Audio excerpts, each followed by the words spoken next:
With us right now is Pentagon Press Secretary John Kirby. John, as some of you might know, many others do not, he's a retired Rear Admiral in the U.S. Navy, hence his comfort level, oftentimes explaining complicated military matters that go right over my head. John, very good to have you. Thanks. Good to be with you, Neil. Where do we stand right now on these Russian attacks, and particularly in Kharkiv? Suddenly we're told they have territory, then we're told, uh-oh, they don't have that territory. Now reports Ukrainians are taking towns outside or north of Kharkiv. Where is this? Yeah, Kharkiv has been surrounded almost since the very, very early days of this war, but the Russians were never able to take it. The Ukrainians have mounted a very stiff resistance in Kharkiv, and Kharkiv is geographically very important to Russia, particularly if they're trying to cut off the Donbass in the eastern part of Ukraine. It's a big industrial city, which is very, very clearly placed to help them do that. What we're seeing is not only are the Ukrainians continuing to resist any Russian efforts on Kharkiv, and we do think the Russians want to take it, but they're actually now pushing them back out. And you're really seeing this very demonstrably to the east of Kharkiv, Neil, where they're pushing the Russians now more than 20 miles to the east back into the Donbass region. So the Russians are actually losing ground and losing some of their firepower and force around Kharkiv. Now, maybe you can update me on how things are going in Mariupol right now, because we have a separate report out today. John, you probably are more than aware that the Ukraine death toll may be thousands higher than the official United Nations tally, owing in large part to just not knowing the details of what is going on in Mariupol and just how many might be trapped and or dead there.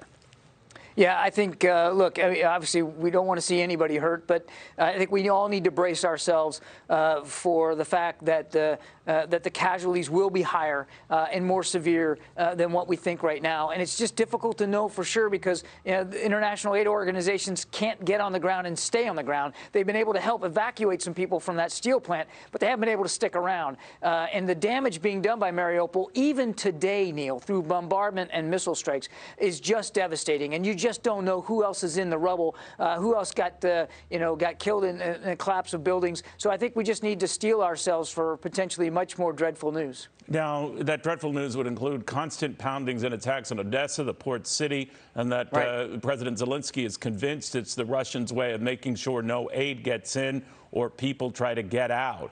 Any updates on that? So what we're seeing on Odessa is some sporadic strikes over the last couple of days, Neil. It's not exactly clear what the Russians are up to there or what they're targeting. We just don't have a good sense. But there hasn't been a lot of airstrikes into Odessa. There's no threat to Odessa right now presented by Russian ground forces. They can't get really much out of the town of Kherson, so they're not posing a ground threat to Odessa. The coast, however, is still blockaded by Russian ships. So Odessa, as a very economically important port, is not having an ability to conduct trade. Nothing's going in, nothing's getting out. But it's not exactly clear why they're conducting these airstrikes. We don't think there's an imminent threat of invasion on Odessa itself, but clearly the Russians are trying to isolate Odessa and probably, if nothing else, try to pin down Ukrainian forces there. Have you gotten any evidence that it is making it more difficult to get military supplies, to say nothing of humanitarian supplies, in there?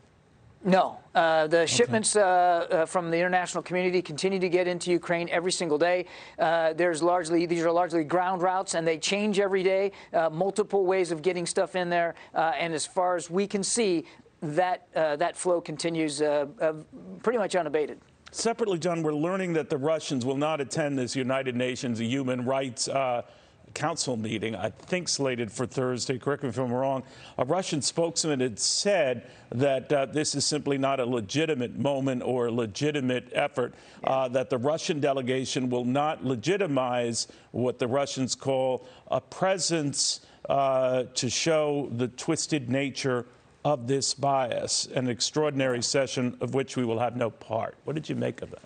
I mean, that's pretty consistent Russian bluster and denial. What's not legitimate is the war in Ukraine. What's not legitimate is the way they're prosecuting this war in Ukraine and killing innocent civilians and the war crimes being conducted by Russian soldiers. That's not legitimate. So it comes as no surprise that the Russians don't want to show up at an institution and with an organization and a committee that is charged with helping preserve civil and human rights. No surprise at all that they wouldn't want to be a part of that, because obviously they would come under blistering and justifiably so criticism for what they've been doing inside Ukraine. You know, there's been a back and forth among top intelligence officials, including several today, in Washington, where U.S. intelligence was questioned not only here in Ukraine, but going back to what was going on in Syria, where we believed that the U.S.-backed Kabul government would hold out for months, and it didn't. We had similar expectations that the Russians would sweep to easy victory and Ukraine, and it didn't. Is there something inherently wrong with our intelligence, with our military intelligence, more to the point that it misses the mark?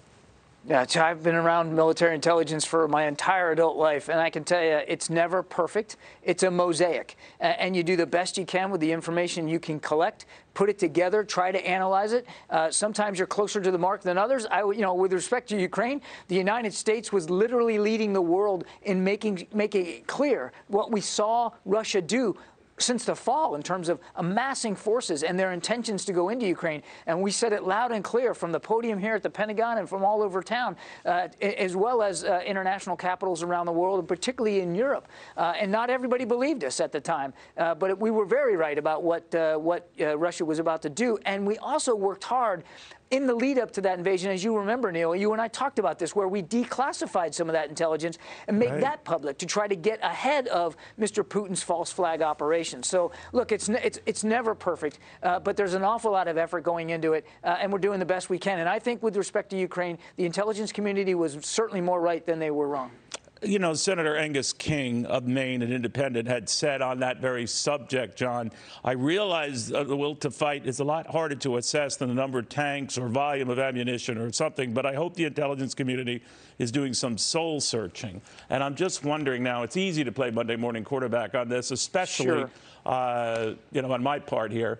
But I do wonder, looking back at that and knowing what you know now, whether a lot of this weaponry and everything should have been and could have been in Ukraine's hands months ago.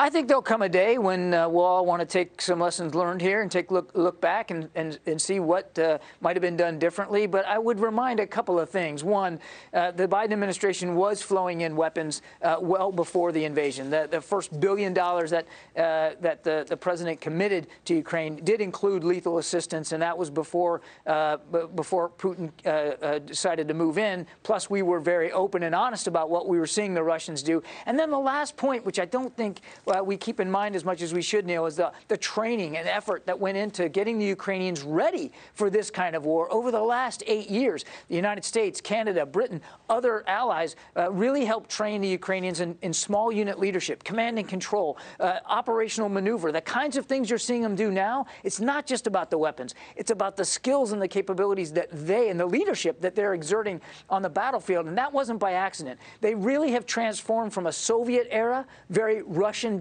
sort of military, very top-down, rigid, doctrinal military, to one that's much more Western-aligned in terms of the way they think and act and actually encourage initiative on the battlefield. Again, that wasn't an accident. That was the work of the United States and so many other allies over the last 8 years. Finally, John, President Zelensky had also warned of a threat to the global food supply, that the Russians are deliberately trying to block it from getting out of Ukraine. I'm just wondering if the Russians deliberately are trying to starve Ukraine, and then by extension, maybe all of continental Europe, by blocking that food supply, would that warrant a NATO response?